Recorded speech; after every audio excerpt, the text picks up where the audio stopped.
This is the end of my trip in India.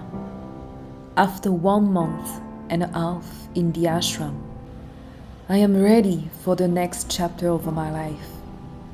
I don't want to look back in the past. I will probably not come back in the ashram.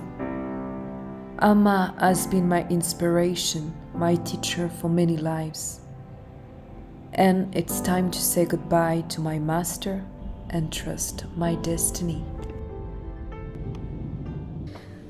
Hi everyone. So I just wanted to do a short video because I want to share some lesson that I learned in the ashram, or at least more like some reminders.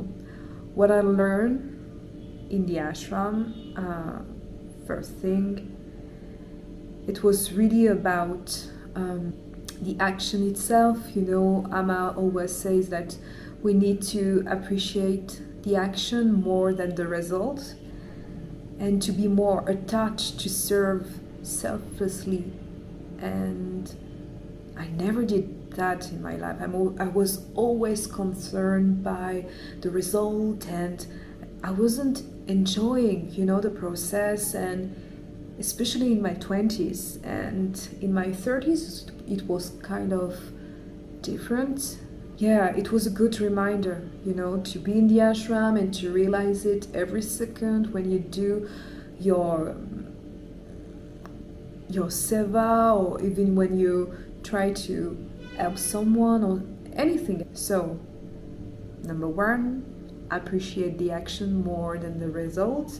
Number two, I think it was Amma also say that it's important, to discriminate some parts in your life.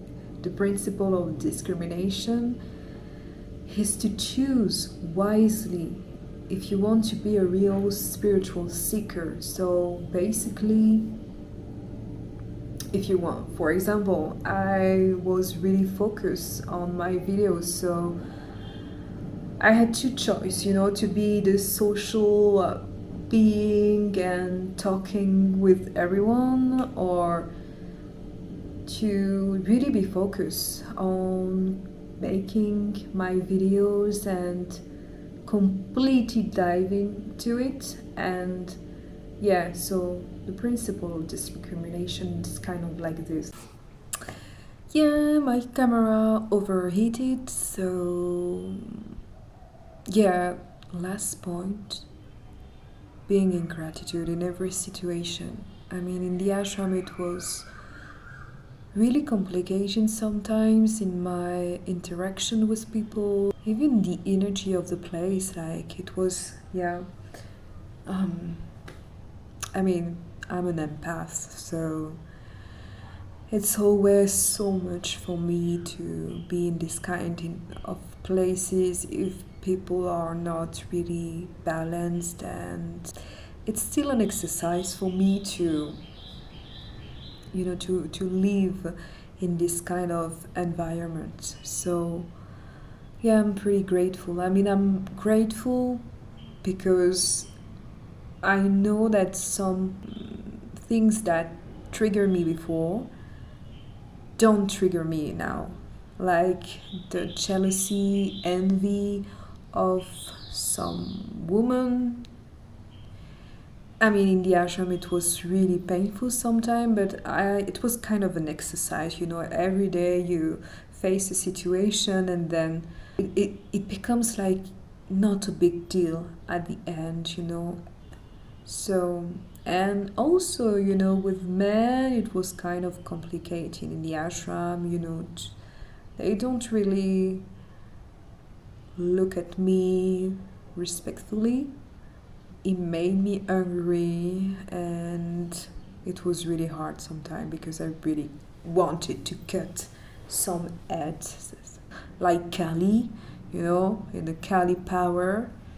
But I learned my lesson, and I'm way more patient and understanding. So, good.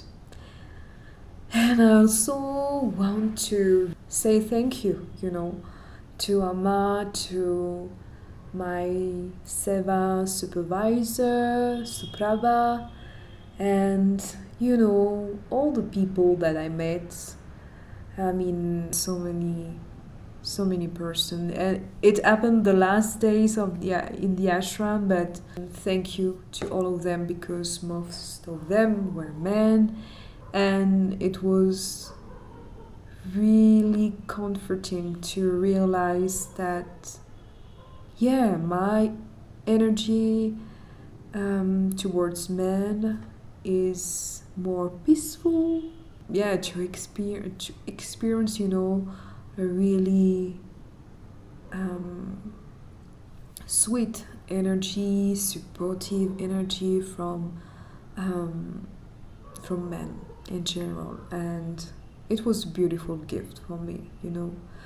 So thank you to all the person in the ashram that gave me something. I mean, even if it was negative or positive, I took it all, and thank you, thank you, thank you. So my heart is full of gratitude, really. And when I think of my life just 2 months ago, it was so difficult to live and to enjoy the fullness of my life, and now it's just a big shift, and I'm just wondering how it's going to be in 1 month or 3 months.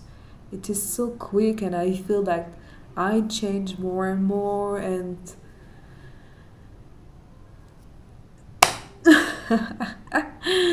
I don't know. I really don't know, and I'm really glad to not know because I know now that is really positive. I mean, in my previous travel, it was really about clearing my karmic past, and it was always really powerful and so overwhelming. And now it's more about collecting the good karma from my other lives. So yeah, it's really a good thing happening for me now. So thank you.